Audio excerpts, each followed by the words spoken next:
right, we start the new year with the undisputed middleweight champion of the world, marvelous Marvin Haglar, against a hopeful Briton by the name of Tony Sibson.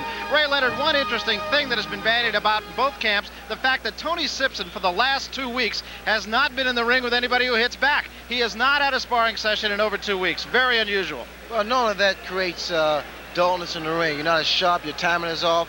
But if he didn't abandon his regular training regimen, things should be as normal as Marvin Haglar lets them be. Well, the biggest question, of course, being asked in all corners is, who is Tony Sibson?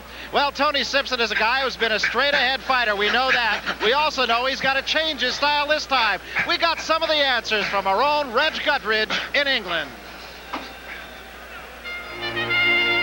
This is Leicester, England. It's approximately 100 miles from London, and it's known for its quaint village houses and its fox hunting, and also the home of Tony Sibson, the #1 ranked world middleweight contender.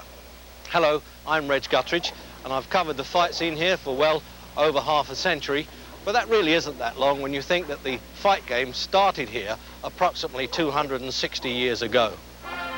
James Figg, known as the father of boxing, was the sport's first champion in 1719. It is with Figg that the art and science of modern boxing begins. In 1743, Jack Broughton introduced the sport its first rules and gloves. In 1866, John Sholton Douglas, the 8th Marquis of Queensberry, revolutionised boxing with a set of regulations that created the sport we know today. We English have taken pride in many boxers. Some of our most recent champions have been Henry Cooper, our Henry as most of us know him today, will never be forgotten for his knockdown of the then Cassius Clay. Alan Minter, the British Bulldog who defeated Vito Antuofermo to become our last world champion. Our present hero, Tony Sibson, or Sibbo as his fans like to chant, defeated Matteo Salvemini to become the European middleweight champion. After 10 years, boxing would become more than just a pastime, it would be his life. I don't have to dramatise my life. I just come from a working class family, and I know that if I want to get on in life, this is the only way for me. But before Tony would receive his deserved recognition, there had to be one more fight. In England, it was billed the showdown. Tony Sibson, the up-and-coming boxer, versus the veteran and ex-world champion Alan Minter. Once a sparring partner for Minter, Tony Sibson lived many years in the shadow of England's pride. In 1980, Minter lost his title to Marvin Haglar in the 3rd round of this ring. 1 year later, the 3rd round marked the end of the career of one English champ and the beginning of a dream of another Englishman. I think it was a right hand, then I thought he broke his nose and broke his heart. But Tony's heart was also broke. Due to an advertisement on Minter's trunks, the fight was blacked out by the BBC. Explain to me why you were so disappointed that the fight with Alan Minter was blacked out by the BBC in Britain. Everyone was saying, oh, I got no chance. But then when I beat him and done the job I did do on him, it was robbed of me that the public never seen that, and that was a shame. Dwight Davison was Sibson's final obstacle to a title shot.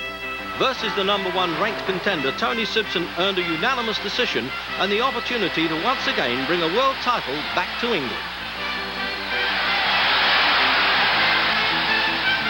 Only in England would you find a boxer who trains at a pub. The Queen Vic Gym is located behind the Queen Victoria pub. To concentrate solely on Marvin Haglar, Tony vacated his British and European titles.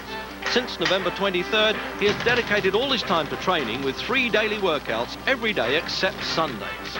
He beholds the courage that is found in many English boxers. Its origin could be linked to King Richard I, whose courage in battle won him the title of Richard the Lion-Hearted. Henry Cooper, known as the Bleeder, never gave up a fight. Courage. Well, I think I think, a lot of British fighters have got a game, and if you're talking about game art, call it what you want, bottle, as they say. I mean, we're as brave, I think, as the Americans. There's not too many Englishmen that get to fight for championships of the world. And I think when they reach that class, it's their determination that comes through in the end. Pat Cowdell from Worley, England, had his title shot versus Salvador Sanchez. Badly beaten for 15 rounds, Cowdell still had the courage to rise from the canvas with seconds remaining. In this fight, Tony Sibson will exhibit this same heart and determination. I just want to get in there and become a champion. And if you've got an attitude in life that you want to win, then you've got to fight for that status. And, no one's going to give you nothing in life, so You got to fight for every piece of the action you can. Slightly over 200 years ago, our pilgrim forefathers set across the Atlantic in search of a new world. Tony Sibson's pilgrim voyage will be to Worcester, Massachusetts, only 80 miles from Plymouth Rock. But Tony's dream is not in search of a new world. His dream is to become champion of the world. Well, if you'd like to know realistically what an English middleweight's chances of winning the title in the United States are, Bob Fitzsimmons beat the original Jack Dempsey back in 1891. After that, it was 89 years before Alan Minter beat Vito Antuofermo in Las Vegas. With his own thoughts on the night's fight, here's Larry Merchant. Larry? Tony Sibson, Tony the Lionhearted, is not your basic British fighter. Your basic British fighter marches into battle the way the Redcoats did a few miles down the road from here, with their chins held high, with their red coats formed behind their muskets. The musket for a British fighter is his jab, and he hangs his chin out there as though it has a red coat on it, an inviting target. Tony Sibson only occasionally assumes that stance because it is, after all, about as British as kidney pie. But he got here for the most part because he fights like a Yank. He's aggressive, he's tough, he's strong, and they say he's really a good puncher. The problem for him going into this fight is that the Yank usually comes out on top. But what we can know for sure right now is not the result. What we can know is that Tony the Lionhearted has never in his life gotten into the ring with anyone like Marvin the Lionhearted. Marvelous Marvin Haglar, the undisputed middleweight champion of the world. He earned that title on September 27, 1980, when he fought the champion Alan Minter in a hostile Wembley Arena in London. It was a bloody third-round knockout, and after a long 8 years in the ring, Marvelous Marvin Haglar was a champion. 4 months later, his first title defense was against little-known Fulgencio Obel Mejias in the friendly confines of the Boston Garden. The Venezuelan was dropped by a hard shot in the 6th. And finally, Marvin's mystery guest was stopped for sure in the 8th round. On June 13th of 1981, Marvelous Marvin was out for revenge with Vito Antuofermo. There were pre-fight controversies and post-fight charges by the challenger of an intentional butt by Haglar in the 4th round. But clearly, the aging former champion was no match for Haglar's lightning combination. On October 3rd of 1981, the undisputed champion met a tough Mustafa Hamsho. Haglar was as accurate with his fierce combinations as he had ever been, consistently piercing Hamsho's defense. Finally, the challenger could endure no more. Marvelous Marvin Haglar stopped him in 11, his third and longest title defense. His last bout was on October 30th of 1982. Again, the opponent was Fulgencio Obel Mejias. Before the fight, Haglar preached that he was tired of looking at Obel's face. So in the 5th round, he delivered the most devastating right hand of his pro career. So today, Marvelous Marvin Haglar stands alone as the most celebrated fighter in the world. Since Ray Leonard's retirement, many people have looked to Marvelous Marvin Haglar to accept a leadership role in the sport. I asked him about that challenge. Well, to put it straightly, you know, that's not the way I kind of wanted it.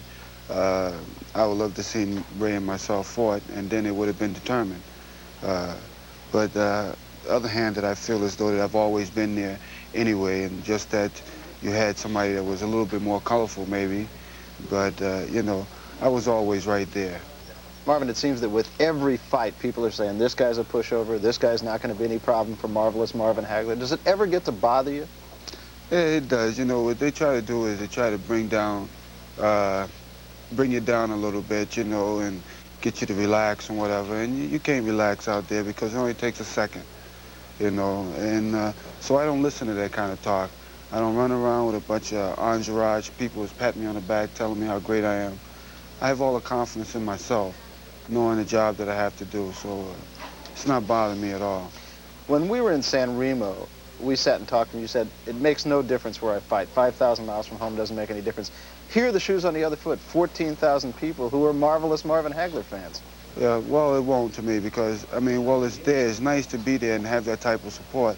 But in myself, too, you know, it can be bad for you, all the people rooting for you. So I'm just going to isolate the people and just concentrate on one thing, what I've been training for, and that's for Tony Sibson. And so what's left is to get on with it now. Marvelous Marvin Haglar. Should point out, Marvelous Marvin Haglar is his given name now. He had his name legally changed. So Marvelous is very much a part of it. Bob Arum has said, in regard to the fact that he sold out this house in 24 hours, that Marvin Haglar has finally arrived as an American hero. And Marvin, in response to that, he said, now they're putting Sugar Ray Leonard's crown on my head. He said, I've already got enough headaches. I think one of the big questions, Larry Merchant, that we're going to have to ask here is how is Tony Sibson going to fight this fight? He's fought his best fights when he's come right at the man, and I don't think there's any question but that he cannot do that with Marvin Haglar. Well, it can be done if it's done resourcefully enough. There's one theory that the best way to fight a fighter who comes at you